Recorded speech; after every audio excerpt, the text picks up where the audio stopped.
بسم الله. بسم الله الرحمن الرحيم. الحمد لله رب العالمين. صلى الله وسلم على سيدنا محمد وعلى آله وصحبه وسلم. نوينا التعلم والتعليم والتذكر والتذكير والنفع والانتفاع والإفادة والاستفادة والحث على التمسك بكتاب الله وسنة رسوله صلى الله عليه وسلم، والدعاء إلى الهدى والدلالة على الخير ابتغاء مرضات الله ووجهه وقربه وثوابه. اللهم افتح علينا بحكمتك وانشر علينا برحمتك يا ذا الجلال والإكرام. اللهم علمنا من علمك ما ترضى به عنا ولا تؤاخذنا بما تعلمه منا. يا حليم وحققنا بحقائق العلم. بسم الله.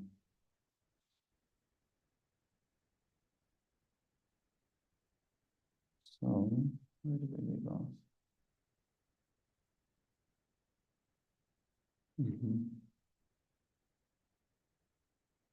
Yes, that's where we left off. I remember now. بسم الله. قال المصنف رحمه الله تعالى ونفعنا الله وإياه بعلومه في الدارين آمين. قد روي في معنى القلب أخبار كثيرة، ومنها أن رسول الله صلى الله عليه وسلم قال: إن من المؤمنين من يلين له قلبي. وقال عليه الصلاة والسلام: إن الحق يأتي وعليه نور، فعليكم بسرائر القلوب. So he said, it's narrated. Many things have been narrated from the Prophet ﷺ regarding the idea of the heart.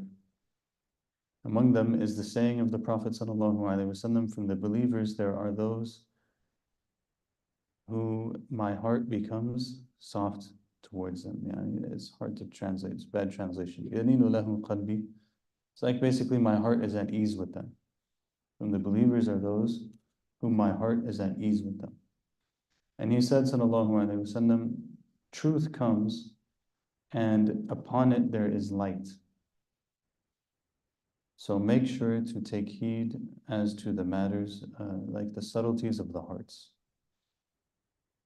So this narration is very questionable attribution to the Prophet sallallahu alaihi wasallam, but the meaning of it is that the idea that I believe Imam Al-Muhasibi is trying to convey is that there is this reality of the heart, and the heart is a spiritual organ by which we comprehend and perceive things.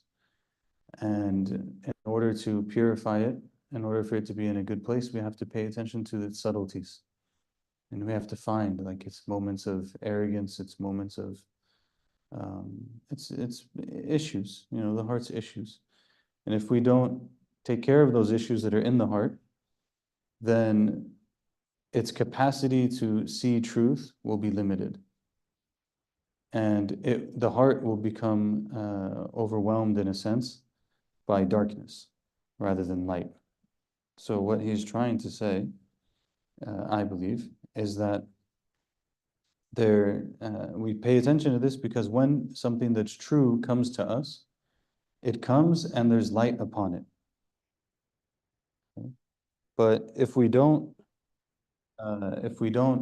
tend to the heart, no, they're fine.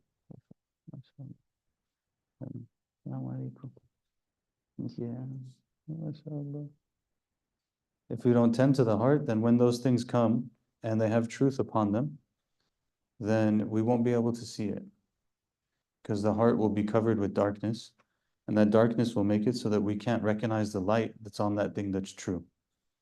So he's saying that we have to engage in this process that helps us to deal with that.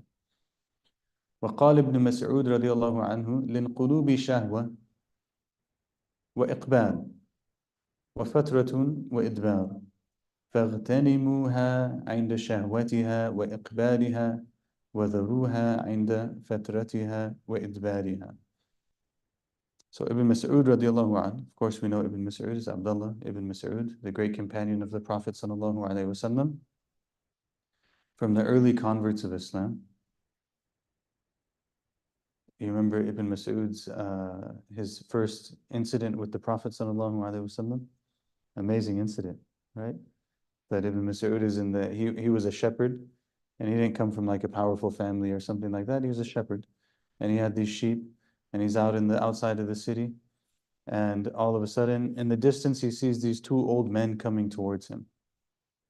And it turns out that it's Prophet ﷺ and Abu Bakr, and he's young. And they look very tired and fatigued and all of these kind of things. And then as they come closer, they say to Abdullah, they say, "Oh boy, give us some milk from the sheep that you have." So he says, "I can't do that because they're not my sheep." But imagine, like he's this young kid, and these older men are coming to him. He's in the countryside, nobody's around, right? He tells them, "I can't do that. These are not my sheep. I'd give it to you, but they're not my sheep to be able to give you the milk in the first place." So the Prophet ﷺ and Abu Bakr, they just smiled and they were kind of like happy, They respected it. They respect the stance of this kid, And so the Prophet ﷺ tells him, "Then bring me one of the sheep that is basically not old enough that it will be giving milk yet." Right? So he's like, okay. So he brings one of those sheep. And the Prophet ﷺ goes to the udder of the sheep and he says, "Bismillah." He says, "Allah." And he starts to milk. The sheep fills up with milk and he starts to milk the milk. This kid's watching it like, what is going on, right? So he drinks it and gives some he gives some to Abu Bakr, he takes some for himself, they give some to Ibn Mas'ud, he drinks some. Then they say thank you. And then Abdullah ibn Mas'ud says to them, like basically teach me this thing that you did. It's not about like, it wasn't necessarily at that moment about Iman or not, but he's like, this is a cool thing, like there's some kind of knowledge that this guy has. Teach me this thing that you have. So the Prophet ﷺ told him, "Innaka ghulamun mu'allam."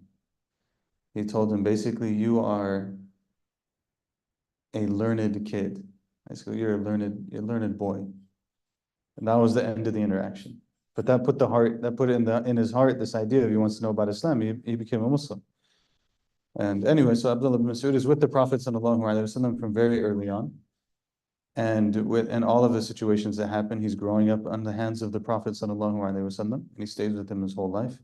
Till after the life of the Prophet ﷺ, he's continuing and he's very knowledgeable and respectable and all of these kind of things. And eventually, in the time of Sayyidina Umar radiallahu anhu, Iraq is now becoming, Kufa in particular in Iraq, is becoming a major city.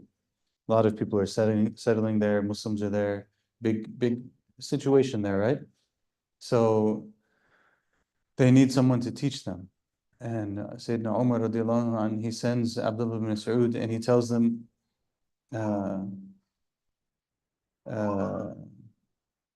he told them, "Athartukum ala nafsi bi Abdullah. Athartukum ala nafsi bi Abdullah." He said to them, "I have preferred you over myself by sending I have preferred you over myself by sending you Abdullah." Meaning, he's saying, I wish I could keep Abdullah bin Mas'ud with me in Medina, right? I need someone like him. But I'm preferring you over myself by sending him to you so that he can teach you. And actually,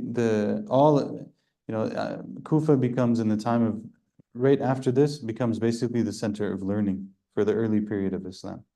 The major Qurra are in Kufa, the major Fuqaha are in Kufa, the major Muhaddithin even are in Kufa, the major Lughawiyin are in Kufa, the scholars of the Arabic language. So everything is happening in Kufa, but a lot of that starts with Abdullah bin Mas'ud. And it also starts after that with Sayyidina Ali moving to Kufa. Sayyidina Ali radiallahu anhu. So they say that, for example, the school of Abu Hanifa radiallahu ta'ala anhu is the extension of the school of Abdullah bin Mas'ud and Sayyidina Ali. But primarily Abdullah bin Mas'ud. So Abdullah bin Mas'ud, I'm saying all of this so that we understand that this is a very important figure. Abdullah bin Mas'ud is a very important figure. He said what? He said, hearts have desires and things that they go towards. And they have valleys and things that they turn away from. Okay, so what is he? He's commenting on the nature of the heart. The nature of the heart is like this. Sometimes the heart is strong and it's excited and it has things that it wants to do. And sometimes the heart is just not really feeling whatever it's up to. you know? This is too cute. So, اللهم احفظهم يا رب، احفظهم يجعلهم من الصالحين المصلحين العلماء العاملين الربانيين، اللهم ائت بالخير الكثير على أيديهم أجيالا على أجيال في صدقة جارية لآبائهم يا رب العالمين.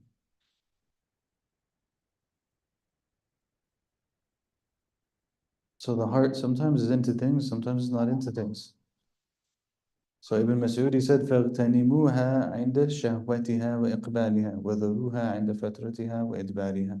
He said, so when you find that strength in your heart, take advantage of that. And when you find that kind of like weakness in your heart and that was past in your heart, then just leave it alone. Isn't that really interesting? Zaruha, leave it alone. So he said, when you find the strength in the heart, go for it. Sometimes you have days and you're like, I'm feeling it today. Get it in that day. Help people, make salat, give charity, worship Allah subhanahu wa ta'ala, do all of the good. And then you might have another day where it's like you're just not feeling it. Okay, I'm going to do my fard, do some sunnah, do some basic things, and that's it. I'm just going to let it pass. And if I let it pass, it passes. If I sit there and I fight with it, it's really interesting. Someone asked me about this recently with regards to qabd. You know, qabd. Qabd is like constriction, spiritual constriction. As you have this spiritual constriction, it's constriction, right? That's what you're feeling. So what happens when you fight with that? It becomes more constricted, actually. Right? You feel it even more. You feel the constriction even more. You say you just leave it. You leave it and it passes, it goes away, and then the next thing comes and you move on with it. Everything is okay. وقال ابن مبارك رحمه الله تعالى. Ibn Mubarak is Abdullah, also Ibn Al-Mubarak. Abdullah ibn Mubarak, interestingly, he's one of these early righteous people. He's also a great scholar of the early period. And he's one of the people who was in the circle of Abu Hanifa, radiallahu ta'ala anhu. As we know that Abu Hanifa, basically he had a big circle, about 40 people. All of them were big righteous imams in their own rights, but they chose to affiliate themselves with Abu Hanifa out of deference to him. Abu Yusuf, Muhammad, Zufar, many others. But from the huge spiritual names, actually, there's several of them who are in the circle of Abu Hanifa. One of them is Abdullah ibn Mubarak. The other one is Dawood al-Ta'i. There's a third one. Al-Fudayl ibn Iyad was also in the circle of Abu Hanifa, radiallahu ta'ala anhu. So these were like huge people. Abdullah ibn Mubarak, he said, القلب مثل المرآة إذا طال مكثها في اليد صدئت. إذا طال مكثها في اليد صدئت. So he said, the heart is like a mirror.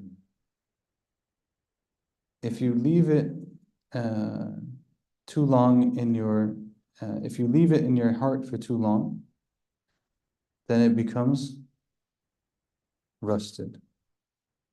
Sadiat is rusted, isn't it? Sadiat? Yeah, it's like rust. Shaykh Abdul Fattah, he says, والمعنى أن المرآة إذا طال بقاؤها من غير تفقد لها وعناية بها صدئت. So he said, if the heart is left alone, basically what is the meaning? If the heart is left alone and a person is not attending to it and taking care of it, then it becomes rusted. Okay? The heart is left alone, and we see this all the time. In community life, you see it all the time. People are like, I don't know what happened, I just drifted away from everything. And then you start talking to them, and you drifted away from everything because you drifted away from everything.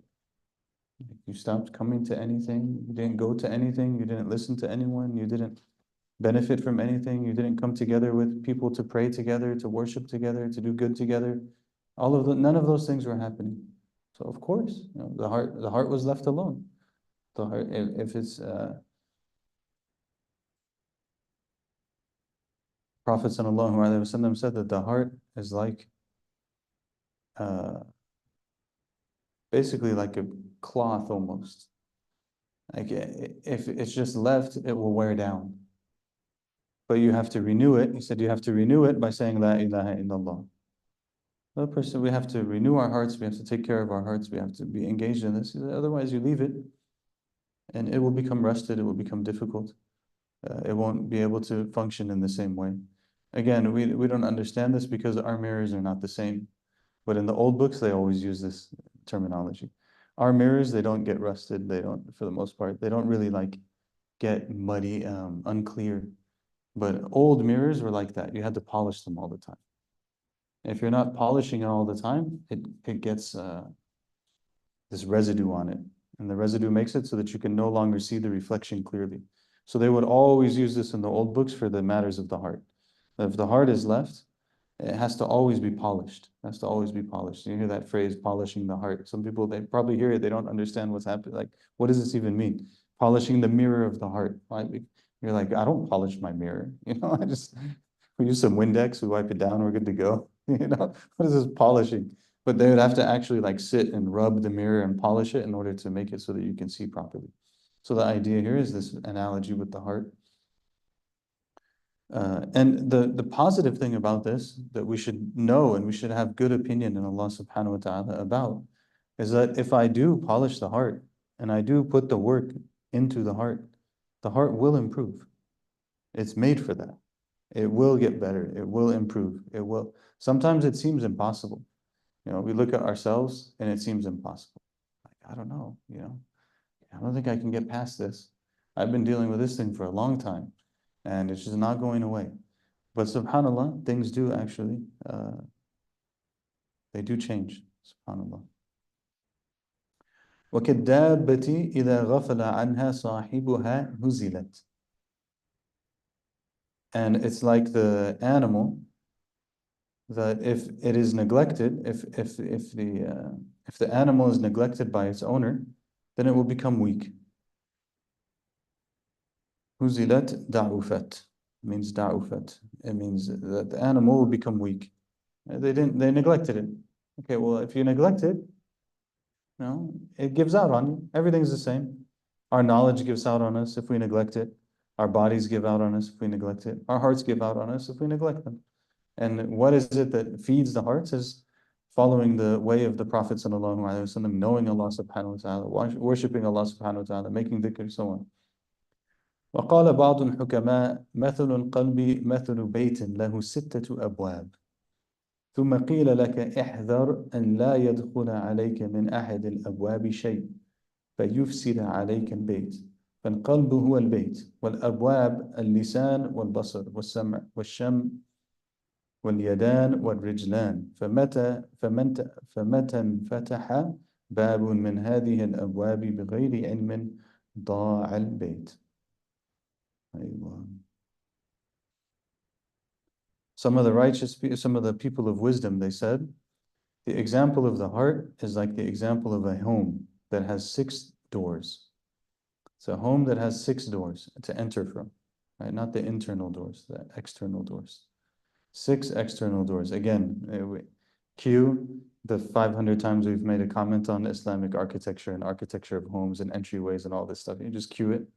500 times we've said it. If you haven't heard it before, I'm sorry, I can't repeat it because even I'm tired of it by now. But old homes used to have more than 1 door, right? They didn't have one section. One section where like you can't segregate it in any sort of way. It's not how it functioned. So he's saying the home is like a heart. The heart is like a home that has 6 doors. And it was said to you, beware from anything entering from any of these doors. Right? Beware. Like anyone who's coming in from any of the doors, you better know who's coming in. Right? You better know what's entering your house.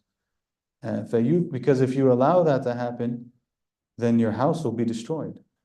The heart is the house, and the doors are the tongue, the eyes, the ears, the smell, the hands, and the feet. So if one of those doors is opened without knowledge, then the entire home will be lost. And the entire home will be lost. Okay, I think it explains itself. So why is he saying this? Actually, it transitions well. Remember what came before this was that he was talking about how a person is required to protect the various limbs that they have. And the first of those limbs that he was talking about was the heart. And then he's going to move on from the heart to the other things. So this actually is a good transition to what comes next. He says, فَفَرْضُ اللِّسَانِ الصِّدْقُ فِي الرِّضَى وَالْغَضَبِ وَكَفُّ الْأَذَى في السر والعلانية وترك التزين للناس بالخير والشر. قال رسول الله صلى الله عليه وسلم من ضمن لي ما بين لحييه وما بين رجليه ضمنت له على الله الجنة. وقال رسول الله صلى الله عليه وسلم. Actually, let me do this first. So the obligation of the tongue is to have sidq. What did we say sidq is? Can anyone give me any definition of sidq? Your own or anything that we've said before? Truthfulness, okay. What is the sign of truthfulness? What would be if you weren't translating it into, like now if you had to translate truth, what would you translate it as? Right? Like if you were doing this in Arabic, you wouldn't be able to just give one word. What's the explanation of sidq? Honesty, okay. Same thing. Like similar concepts, yeah. What else? What does it mean to have sidq? Sincerity, okay. Still giving me one word definitions, people. Some explanation. What is sidq? Sidq is to have congruence between the inside and the outside. Sidq is for the inside to agree with the outside, to be fully true and honest in that. So all honesty, integrity, sincerity, all of these things, and for the inside to match the outside. So he's saying what? Be truthful in your speech. We'll just use truthful, but be truthful in your speech. في الرضا والغضب. When you're in a state of contentment and happiness, and when you're in a state of anger. Actually, both of them are dangers. Why? So what happens when you're really happy about something? Don't you usually exaggerate the way you talk about it a little bit? You know, like, oh, it was the best food ever. Wait till you go there. It's going to be like the best extra. I can't even believe like the experience that I had. It was incredible and so on and so forth. And then the people go and they're like, yeah, it was good, but it wasn't like that. But there was so much rida, so much contentment and happiness with that food experience that the description of it went too far. Actually, one of the places where this can be, we should be careful on this is with people who we consider to be teachers. We don't want to overpraise them. Actually, overpraising them can become, if we believe good of them and so on and so forth, it's okay to mention they're good and like encourage people to benefit and stuff like that. But, you know, if you praise someone so much that no matter what, when someone meets them, they're most likely going to have some level of letdown, it's probably not a good thing, you know? You didn't do a service actually even to your teacher at that point.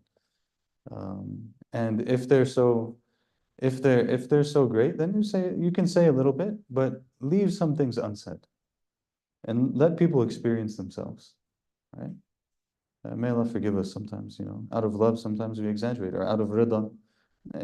Not all exaggeration, by the way, is untrue, but he's saying definitely. And a lot of times the greatness of people, you don't experience it when you meet them the first time. You experience it over time. So, you know, it can still, but anyways, we should be truthful even when we're happy with something. And definitely we have to have truthfulness when we're upset with something also.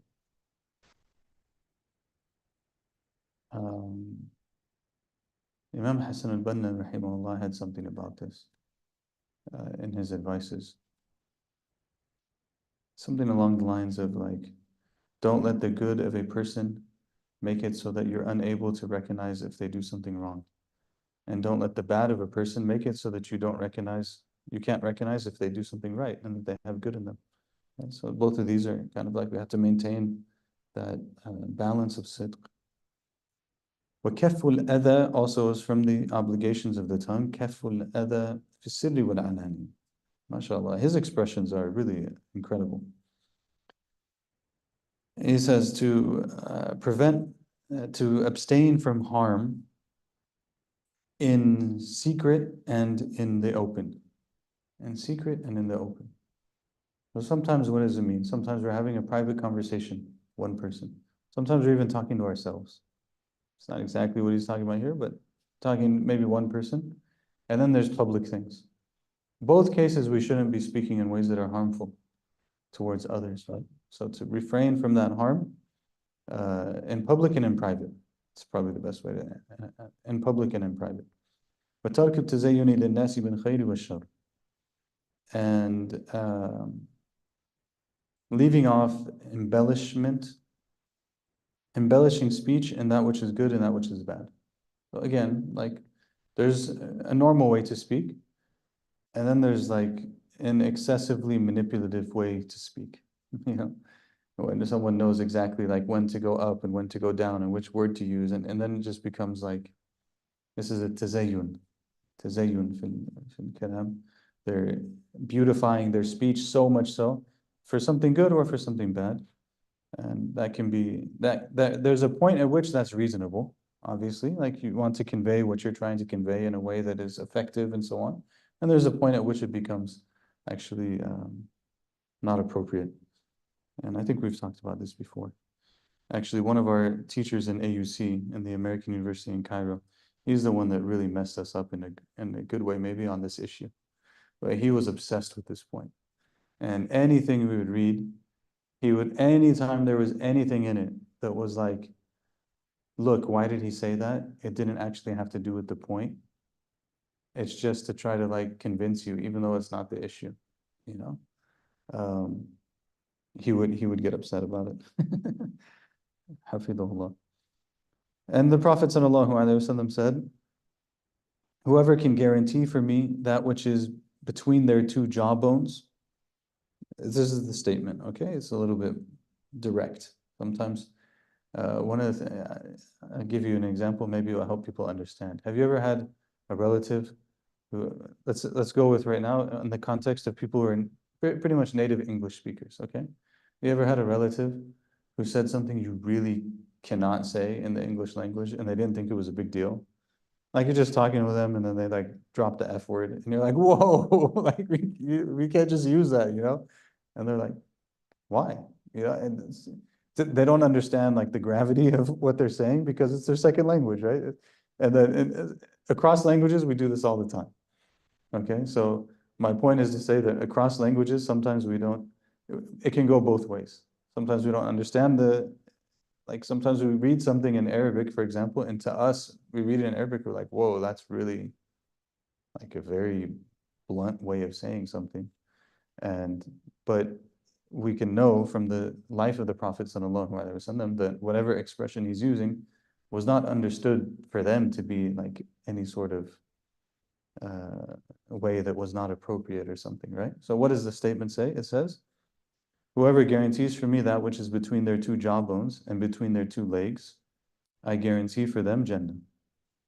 I guarantee for them from Allah Jannah. Now what is the statement? The statement is, if they can control their speech and they can control their, let's call them desires, and what comes from their desires, then I guarantee for them from Allah paradise. Okay? So the statement is very clear. And this is why Imam Al-Ghazali, they translated that section is called, in the Ihya is called Kasr al-Shahwatain. And in the translation, it's called the chapter on the breaking of the two desires. The two desires are the speech, and not only speech, but food consumption also. Because both of them happen between the two jawbones, right? Speech and food happen between the two jawbones. And then also, a person's desires. And the Prophet ﷺ said to Mu'adh ibn Jabal radiallahu ta'ala anhu,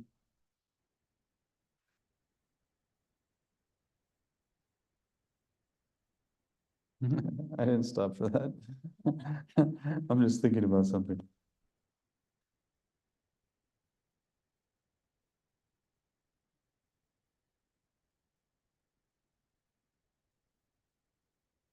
The Prophet ﷺ, he had these senior companions who he trusted and he entrusted. And he sent them different places, right? So there's like Mu'adh gets sent to Yemen. That's what I'm thinking about it. Mu'adh ibn Jabal was sent to Yemen.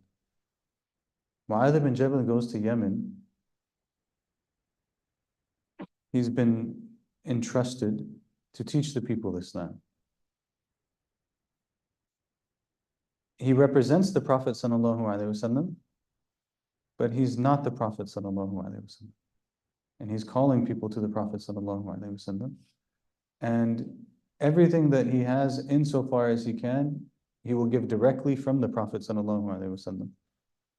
And if he cannot do that, then hopefully what he's giving is indirectly still from the Prophet ﷺ. This is a very interesting concept, you know. He said, radiallahu ta'ala, the Prophet ﷺ said to him, وَهَلْ يَكُبُّ النَّاسَ فِي النَّارِ عَلَى مَنَاخِرِهِمْ إِلَّا حَصَائِدُ أَلْسِنَتِهِمْ.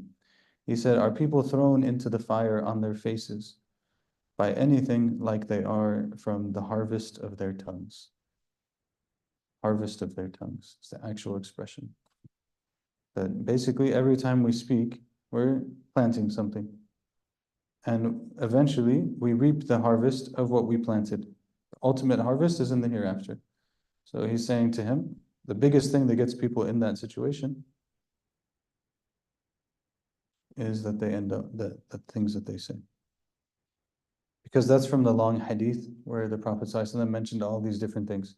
He mentioned salat, he mentioned zakat, he mentioned fasting, he mentioned jihad, he mentioned all these things, commanding good, forbidding evil, so on. Then at the end he told Mu'adh, do I not tell you what controls all of that? Mu'adh said, yes. He said, hold your tongue. Prophet ﷺ stuck out his tongue, he held his tongue. He said, to hold this. Hold on to this. And then Mu'adh was like, Ya Rasulullah, that, you know? And then the Prophet ﷺ said this statement. Does anything get people thrown into the hellfire on their faces like the harvest of their tongues? وقال صلى الله عليه وسلم أنذركم فضول الكلام حسب أحدكم ما يبلغ به حاجته فإن الرجل يسأل عن فضول كلامه كما يسأل عن فضول ماله. And this is ليس بحديث. This is not actually a hadith. He put it in the book as if it is, but you know, he was, to the best of what we know, this is not a hadith. But the meaning is sound, as we said before. Usually you'll find that the statement itself, we can technically say, okay, was it a hadith, is it not, so on and so forth, but the meaning is being put there for a reason. The meaning is, he's saying, I warn you about excessive speech. It suffices a person to say that which fulfills their need. And a person is asked about their excessive speech the way that they are asked about their excessive wealth. Again, what is fudul? Remember, anyone remember what is fudul? What you should, maybe you have the image in your head. Yeah, there's a cup. The cup gets filled. After it gets filled, it spills over. That's the fudul. Okay, so fudul in speech is speech that's not necessary.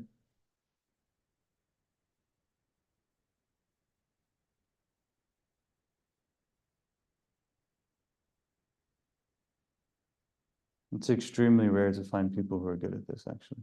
This is like a very, very difficult thing. And if you try it, it's hard to do. And especially for people who are in teaching positions, because sometimes it's really difficult to figure out what's enough and what's too much. You know, people come, they want to hear something. Okay. At one point have I said too much? It's not the easiest thing to figure out. So Anyways, he says that they'll be asked about their excessive speech the way that they're asked about their excessive wealth. Wealth is similar. What is the wealth that the person actually needs? Enough for their home, enough for their shelter, enough to cover their body, enough to fulfill their nutritional needs, enough to whatever it is. People can figure that out. We can all figure that out for ourselves. And after that, there's a level at which it's extra. It's not This doesn't necessarily mean that the person is automatically sinful for what they do in the extra. Okay, that's not what this is saying. But it's just saying now, once you go into the extra, you're asked about it.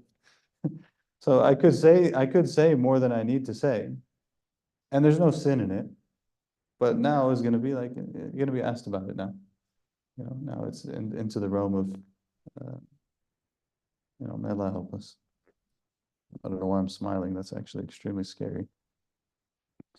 وقال صلى الله عليه وسلم إن الله عند لسان كل قائل فاتقوا الله امرؤ علم ما يقول. Allah. What a beautiful statement. صلى الله عليه وسلم. It says, Allah,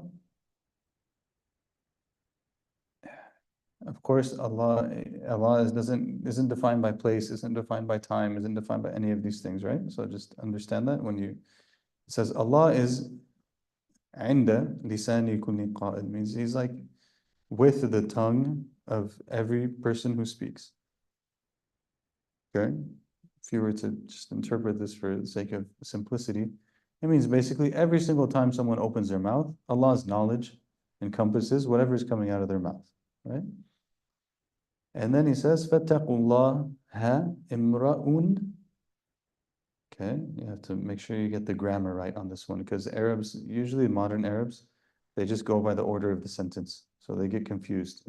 So if you want me to فَاتَّقَى إِمْرَؤٌ اللَّهَ عَلِمَ مَا يَقُولُ. This means basically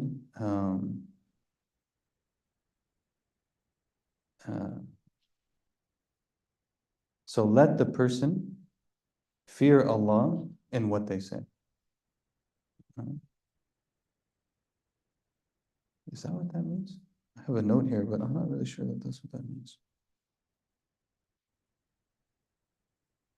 ومعنى, see what he said. ومعنى فاتقوا الله امرؤ أي فليتق الله امرؤ. So let a person fear Allah.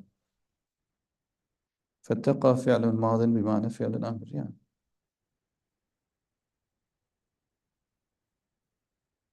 Okay, so let them fear Allah in what they say, and let them know what they are saying. And let them know what they are saying. So both of them, you can understand both of them as if they're command. Alima also. So let a person fear Allah in what they're saying, and let them know what they're saying. You should know what's coming out of your mouth. My mom, God bless her with Iman, give her a long life and keep her with us always. She would always tell us, say what you mean and mean what you say. Say what you mean and mean what you say. And she is very economical in her speech. Very economical in her speech, subhanAllah. You could sit with my mom, like, I've said this before, you can sit with my mom. If you sit with her for more than a few minutes, all your secrets of life are going to come out. Because she won't talk. But you really feel like she really wants to hear what you have to say. So once you get past like the really superficial stuff, and she's still looking at you, and you're like, all right, I guess I'm gonna tell mom about the majlis tonight. And she's like, she's not Muslim. She doesn't, what does the majlis say? She doesn't, like, she cares because it's her son, but it's not her thing, You start talking, subhanAllah.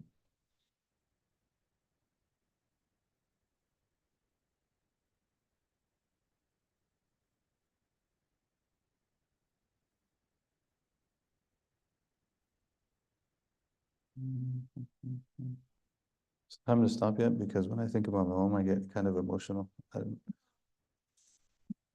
think it is. I think he said 6:35. Yes, no, anyone know? 1 minute. 1 minute. Yeah, any questions anyone has? That's a good place to stop, actually, because then we're on a new one. That finishes the tongue. It takes us to a new one on the vision. Any questions? Yeah.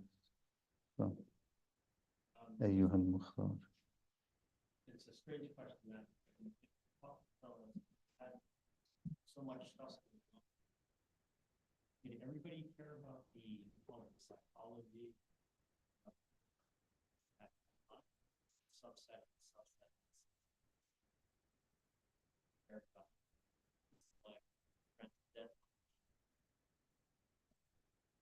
Have to be realistic. You know what I mean? You have to think through this. It's not like, okay, I can sheep this, I can move my cows here. Now, it's more requires a person of patience and understanding the state. That's a really interesting question. That's a really interesting question. I don't know how to summarize it. In the time of the Prophet ﷺ, there's so many things going on where people really, basically where people really like thinking about and talking about the heart in these kind of ways, and or where is this something that came later, essentially, right? So, you see,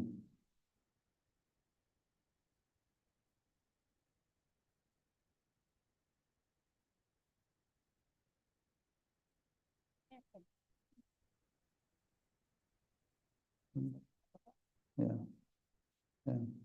There's definitely a lot of commentary on the heart in the time of the Prophet ﷺ. In the heart, in the body, there's a piece of the flesh, there's a morsel of flesh. If it's good, the whole body is good. If it's bad, the whole body is bad. It's the heart. There's many hadith that talk about this, but obviously here we're going a little bit deeper. Oftentimes what the Prophet ﷺ does for us is that he gives us the framework. And then people who come later and they talk about things, they might go a little bit deeper. They might, but definitely even, look, that's Ibn Mas'ud. Ibn Mas'ud was, we were talking about the heart. He gave this commentary on the heart. You'll find the Sahaba talk about these things. And this is an important discipline of Islamic studies that's sometimes neglected. That being said,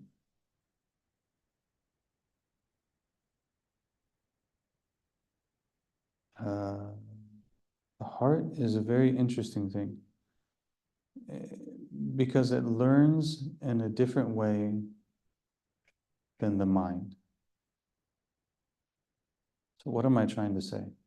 If I want to learn law, Islamic law, I can sit down. I need a teacher who's going to help me, but they're going to help me understand just how to understand it. And they're going to explain it, and I'm going to understand it, and we're okay. When it comes to the heart, someone can explain the basic concepts, There's a heart, the heart is like this. It goes up, it goes down, it increases, it decreases, it has good days, it has bad days.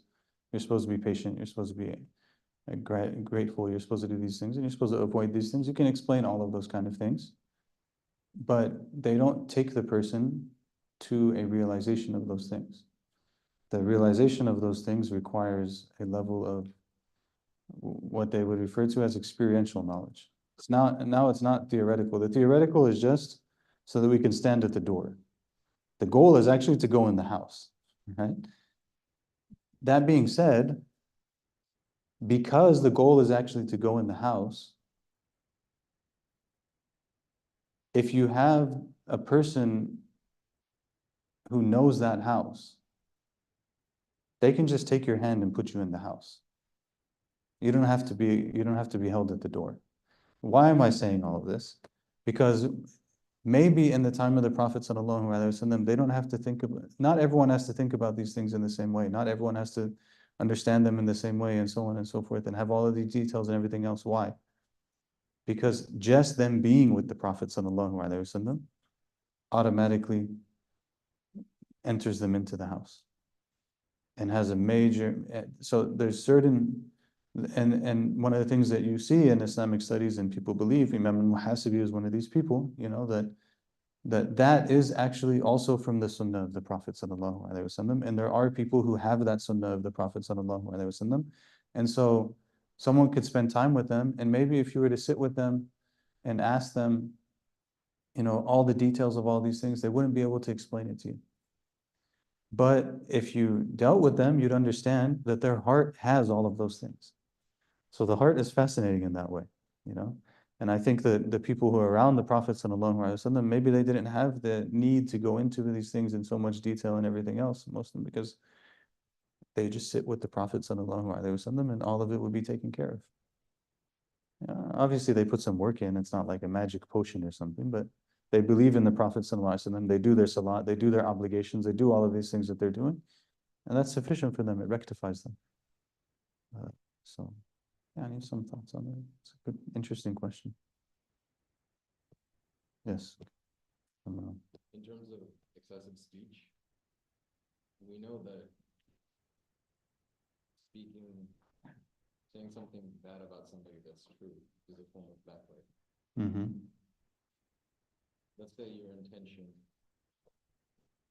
when you speak about somebody else, but you have to, with another party, you have to validate or reiterate or mention those things, even though they would want you to not mention in that process.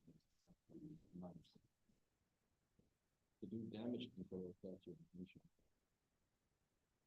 is that where actions are judged by their intentions comes into play? If your goal is to do damage control or mend relations. Yeah. Okay. I'm going to answer that in a second. But even though Marcus left, I'm going to make the announcement for him because I forgot. He came in, I think he was going to do it, and then the announcements for tonight. Next Sunday, we have a special event with Imam Shaykh Jihad Safir. It will be announced soon, inshallah. But next Sunday, we have that. So please intend to come. I believe everyone in Southern California knows Shaykh Jihad. And so, Imam Jihad Safir. And then number 2 is the Ramadan banquet will be on Sunday, March 17th. You probably saw the save the date on that, but save the date on that, March 17th, Sunday. And on Wednesday, there's no class with Shaykh Fuad. Okay, so people, if they need to let anyone know, or if you Shaykh Fuad class this week's Wednesday, there's no class with him this Wednesday. He's traveling. To your question.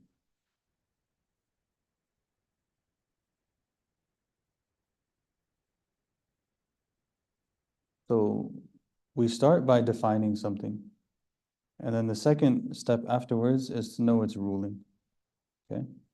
So when you said what you said about backbiting, that's correct. So backbiting is essentially to mention someone else in a way that they wouldn't like. In a bad way that they wouldn't like. Okay? And that's the definition. The general rule for backbiting, obviously, is it's haram. But there are exceptions to the general rule of backbiting. For example, someone is wronged by someone else. They go to a judge to settle their dispute, and they have to mention the bad things about this person so the judge can hear it and they can rule accordingly in the case. I made the announcements, Marcus. Alhamdulillah, you're off. And food is ready. Inshallah. We'll be right out. Do you have anything else? Is there anything else? Or? Okay. So they have to say these things to the judge in order to for the judge to rule, right? Maybe the person is going to a mufti and they have to give some of the details to the mufti in order for the mufti to be able to deal with the situation. Maybe they're going to mediator or someone who's helping them to solve some sort of situation. So there's a handful of cases where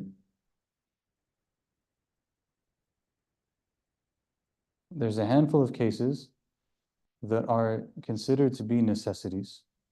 And so the backbiting is allowed as an exception for the necessity, and it's allowed to the amount that's needed in order to fulfill the situation. Nothing more. So this would be the first detail on this issue. Second detail on this issue is that sometimes, if we're honest, it's really hard to get out of these situations. Maybe someone's backbiting a lot. Maybe we can't just get away from them because they're like our parent, or they're this or that, or like we have to talk to them in a certain way and we can't get out of it. And there's any number of cases. Maybe the person is not well, and I'm not able to tell them like, hey, can we not do this right now because it make them even worse. So there's different cases like that. And those kind of cases they're not a necessity that allows an exception. And they're not technically like a matter of intention. What it becomes in that case is it's a matter of you're stuck between two options, both of them are bad, and you're choosing the less of the two bads. And then it's pardoned because it's the less of the two bads. But there's different ways that things can be pardoned or thought about in that way. So these are all principles in the fiqh that deal with this stuff. So technically that would be a matter of like you're stuck between two darar. If a person is in a situation where they have two bad options in front of them and those are the only two options, they have to choose one of them, then they're obligated to choose the least of the bad options. So if you are dealing with someone that, for example, if I defend the person, normally they'll say in the books, right? If someone's backbiting in front of you, you should defend the person's honor. Okay, but I know if I defend this person right now, the person I'm talking to is going to double down. They're going to do even more backbiting. So what is my better option actually? Is just not say anything, let the conversation end and move on. Right? So that is less than the other possibilities. That I'm balancing between two bad situations. And this is life. Not everything is ideal and not everything is perfect. And actually most things aren't. Most things are messy at some level. And we're trying to make the best out of them. And that's okay. Anyone else? Or قوموا إلى الطعام. We have dinner, inshallah. All right, Bismillah. سبحانك اللهم وبحمدك أشهد أن لا إله إلا أنت نستغفرك ونتوب إليك. اللهم إنا نسألك الهدى والتقى والعفاف والغنى. اللهم استرنا بسترك الجميل. اللهم استرنا بسترك الجميل. اللهم إنا نسألك العفو والعافية والمعافاة الدائمة في الدين والدنيا والآخرة. ربنا آتنا في الدنيا حسنة وفي الآخرة حسنة وقنا عذاب النار. ربنا لا تزغ قلوبنا بعد إذ هديتنا وهب لنا من لدنك رحمة إنك أنت الوهاب. ربنا آتنا من لدنك رحمة وهيئ لنا من أمرنا رشدا. نصر من الله وفتح قريب وبشر المؤمنين. اللهم أرنا الحق حقا وارزقنا اتباعه وأرنا الباطل باطلا وارزقنا اجتنابه. اللهم ارزقنا حسن الخاتمة. اللهم ارزقنا حسن الخاتمة. اللهم أعنا على ذكرك وشكرك وحسن عبادتك. يا عالم السر منا لا تهتك الستر عنا وعافنا واعف عنا وكن لنا حيث كنا. انقذ قلوبنا لك ونبهنا من الغفلة عنك. انقذ قلوبنا لك ونبهنا من الغفلة عنك.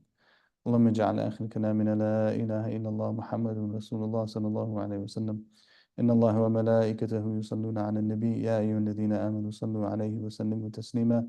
اللهم صل وسلم وبارك على سيدنا محمد وعلى آله عدد كمال الله وكما يليق بكماله. سبحان ربك رب العزة عما يصفون وسلام على المرسلين والحمد لله رب العالمين. Barakallahu fikum.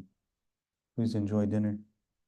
And we look forward to seeing everyone at dinner and next week, inshallah, too. Barakallahu fikum.